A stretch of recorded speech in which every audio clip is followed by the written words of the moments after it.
105.9 Academy FM. The sound of Folkestone. My guest on the show today was the runner-up on last year's The Voice UK. She's just released her debut album called Before I Sleep.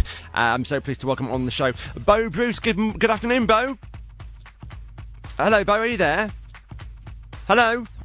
Hi. Hi, sorry we couldn't get you for the minute. How are you, Bo? I'm good, thank you. Good stuff. Thank you very much for coming on. I believe you've had a busy morning today. I have. It's been a bit manic. I'm really bad in the mornings until I've had my coffee and nothing works. Nothing works. You're a bit like me, really. I'm not too good in the mornings either. So what age did you actually start to sing then, Bo? I guess I've been singing forever. I did a whole I just didn't want to tell anyone that that's what I wanted to do and make a career out of. I just sort of had the fear about it and sort of was secret and didn't really tell anyone until I was about 20.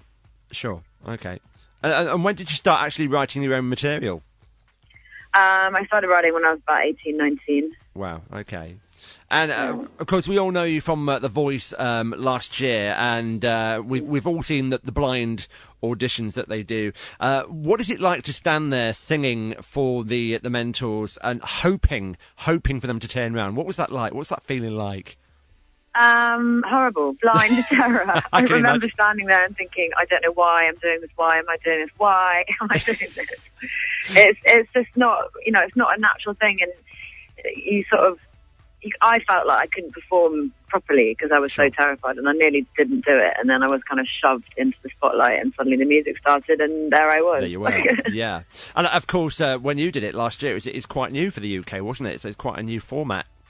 Yeah, we were definitely the guinea pig here. Yeah, definitely. And for you were quite lucky because it was Danny and will.i.am who turned down for you, and you joined Team Danny. Why did you choose Danny in the end? It's funny because I was always going to choose Will. I was always going, please turn Will, please turn Will.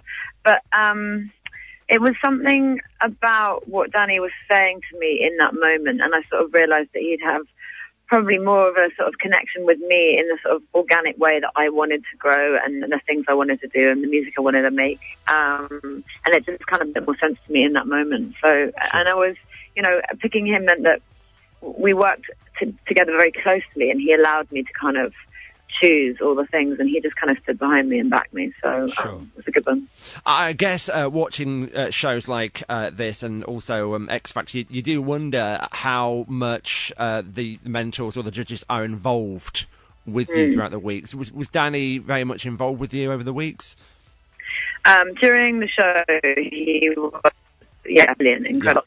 Lots of time in the studio sort of working out arrangements and the songs we were going to do that I did, we sort of really thought about quite thoroughly. Sure. Because for me, doing a cover is quite a risky thing, I write music myself and I sort of worry about offending original writers, so it was a big deal to sort of get it right and stick to the roots of the song, but make it my own. Yeah, sure. And what was your favourite song to perform? Running Up That Hill. Yeah, that was good. That was good. And that's on YouTube, so check that out on YouTube there. And how long after the final did you get signed then? It's really funny. My tour manager was asking me that this morning. I don't really remember. That phase of my life is a big old blur. I bet. I remember thinking, I don't know, pretty soon, let's say that week. There was no downtime. There was no silent moment. I remember the show ended and suddenly I was moving and working and which is good, I suppose, really, isn't it?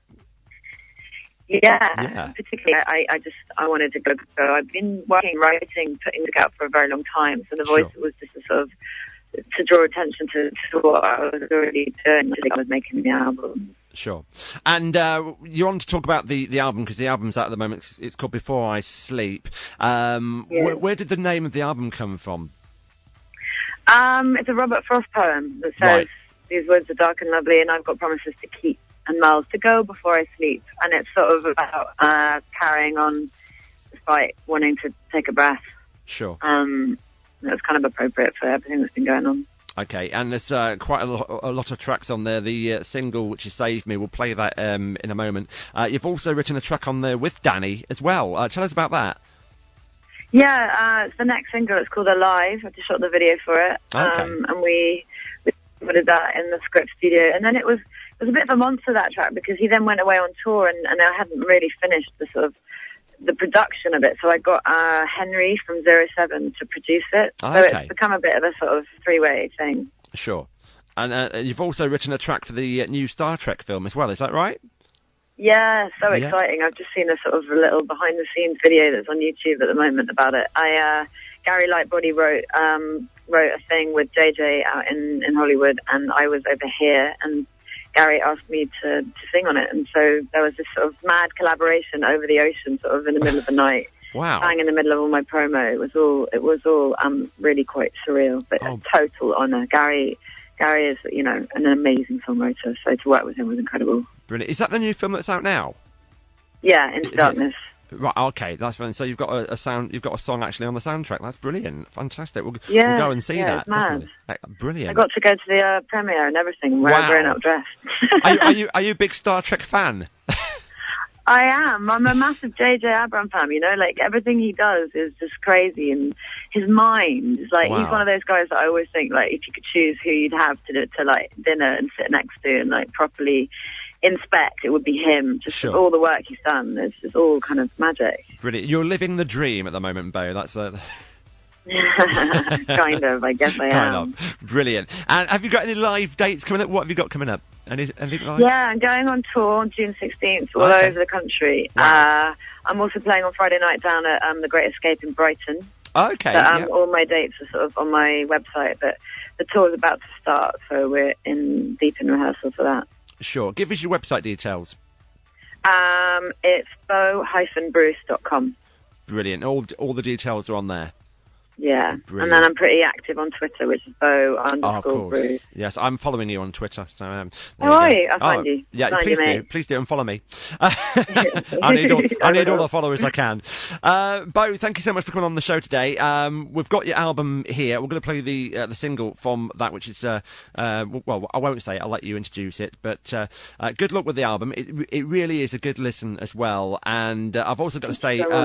One of the presenters here at Academy FM, Maloki, who does an urban kind of show, he's left me a note saying, tell Bo I love her. So that's from Maloki. Oh, that is so nice to hear on my way to the studio. Thank you, Maloki. Love you too, mate. He'll love that. Thank you, Bo, thank you so much. Could you introduce the song for me? Yeah, are you playing Save Me? I'm going to play Save Me, yeah. Cool. Hi, I'm Bo Bruce, and this is my single, Save Me. Bo, thank you very much. No worries. See you soon. Speak to you soon. Bye-bye. Bye-bye. Bye. 105.9 Academy FM. Folkestone's radio station.